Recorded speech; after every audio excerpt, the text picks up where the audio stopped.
You're thinking about selling your Kansas City home. Maybe you've even looked up what it might be worth, and the number looks pretty good. But here's the next question most sellers forget to ask, and it's the biggest piece of the puzzle. How much of that number do you actually get to keep?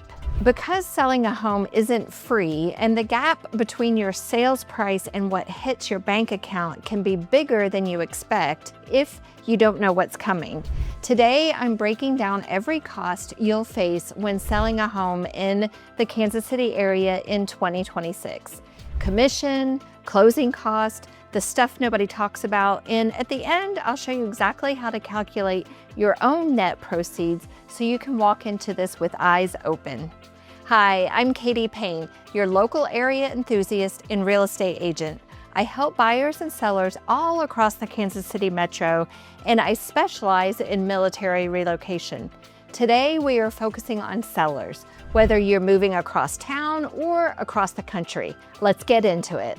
Let's start with the elephant in the room, real estate commission. This is almost always the largest single cost of selling your home. And I want to be upfront about this. Commission changed in 2024. After the NAR settlement took effect, the way commissions work is different than it used to be. Here's what that means for you as a seller. You negotiate your listing agent's commissions directly. That's the agent representing you. And in this market, that typically runs around 2.5% to 3% of the sales price, but it's negotiable. And it's always been negotiable. But prior to the 2024 changes, the buyer's agent fee was listed in your listing agreement. The buyer's agent commission is now separate. The buyer signs their own agreement with their agent. But here's the practical reality. Most sellers in Kansas City are still offering a buyer's agent concession at closing because it helps your home sell. It makes the purchase more affordable for the buyer, which means more buyers in the door. That concession typically runs another 2.5% to 3%, but again, it's negotiable like any other item in the offer. So if you add those together, you're looking at a combined commission in the range of 5% to 6% in most transactions. But there are a lot of variables, and each seller should go over this in depth with their agent. Bottom line, commissions are negotiable. They always have been. They continue to be on both sides of the transaction. Let me put real numbers on this. On a $350,000 sale, which is right in the Kansas City metro median, 5.5% commission comes out to about $19,250. That's real money, and it's the number that catches people off guard. Now, is it worth it? Well, I'm obviously biased, but here's what I'll say. A good agent earns that by pricing your home correctly from day one, marketing it to the right buyers, and negotiating hard when offers come in.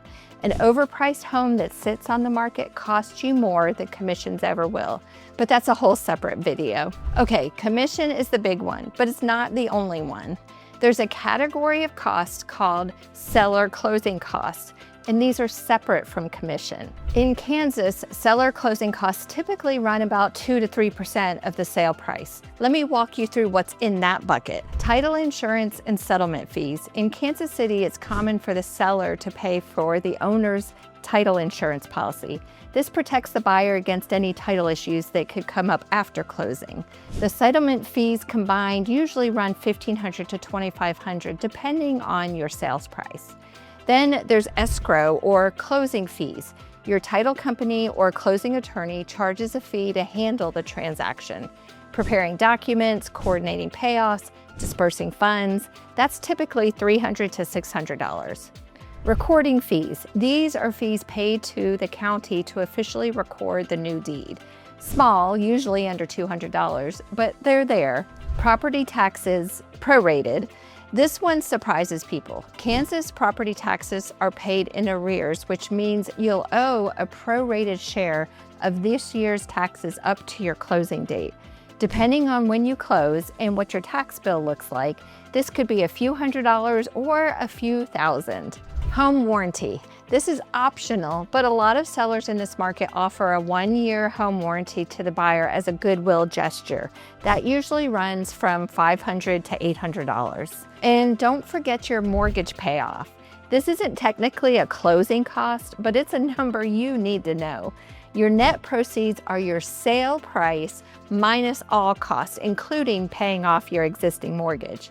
Call your lender and ask for a payoff quote before you start running numbers. Here's where I want to slow down, because these are costs that don't show up on any closing disclosure until it's too late to plan for them. Pre-listing repairs and prep. If you want top dollar for your home, it usually needs to show like a top dollar home. That might mean fresh paint, carpet cleaning, landscaping, fixing that leaking faucet, replacing a light fixture. For some sellers, this is $1,000. For others, it's $10,000. You need to have the conversation with your agent before you list, not after. I'll tell you what I tell my clients. We do a walkthrough together before you spend $1. Some things are worth fixing. Some things buyers will expect to negotiate on anyway. We're not spending your money on things that won't move the needle. Professional photography and staging. This is a non-negotiable for me. In a market where buyers are swiping through listings on their phones before they ever step inside your home, bad photos kill deals before they start. Professional photography is usually $200 to $400. Staging consultation or partial staging can range from a few hundred to a couple thousand. The good news is for my clients, I cover these fees. Concessions negotiated after inspection. Here's a stat worth knowing in 2026. Over 35% of sellers end up cutting their price or offering credits because of what came up in the buyer's inspection. This is why it's worth considering a pre-listing inspection. You find out what's there before the buyer does, so you can decide how to handle it on your terms, not under the pressure of a contract deadline. Okay, let's put it all together with a simple example. Let's say your home sells for $350,000. Here's what you might be looking at. A listing agent commission of 3% is $10,500. The buyer's agent concession at 3% is $10,500. Title settlement and escrow fees, $2,000. Prorated property taxes, $1,500. Home warranty, $500. Pre-listing and photography, that's on me. Inspection-related concession, $2,500. Total cost, roughly around $25,000. Estimated net before mortgage payoff, $322,250. Then subtract whatever you owe on your mortgage, and that's what lands in your account. Now, here's the good news.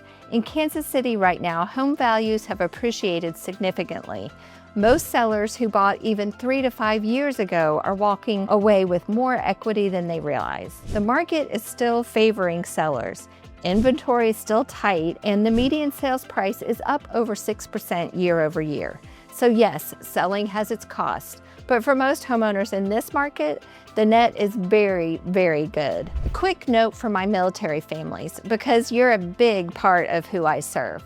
If you're PCSing and selling your Kansas City home on a deadline, a few things matter even more for you. 1, timing your listing around your PCS orders so you don't end up carrying 2 housing costs. 2, understanding VA loan assumptions. If you have an assumable VA loan at a lower rate, that can actually be a selling advantage right now and might let you negotiate a stronger price. 3, talk to your tax advisor about capital gains exclusion. There are military-specific extensions to the 2 out of 5 years rule that could affect your tax picture at closing. This stuff is my world. If you're a military seller in the KC Metro, this is exactly what I help people navigate. So let's recap. When you sell a home in Kansas City, your main costs are commission, typically around 5 to 6% combined, seller closing costs, roughly 2% to 3%, pre-listing prep, photography, and any concessions. Run those numbers against your expected sales price, subtract your mortgage payoff and any other liens you might have, and that's your net. The best first step, find out what your home is actually worth in today's market. I have a free home value tool linked below. It's a great starting point. And if you want to sit down and run your real numbers together, I'm always happy to do that. No pressure, no commitment, just real information so you can make the best decision for your family. If this was helpful, hit subscribe. I make videos like this every week for buyers and sellers all across the Kansas City metro. And drop your questions in the comments. I'd love to hear from you.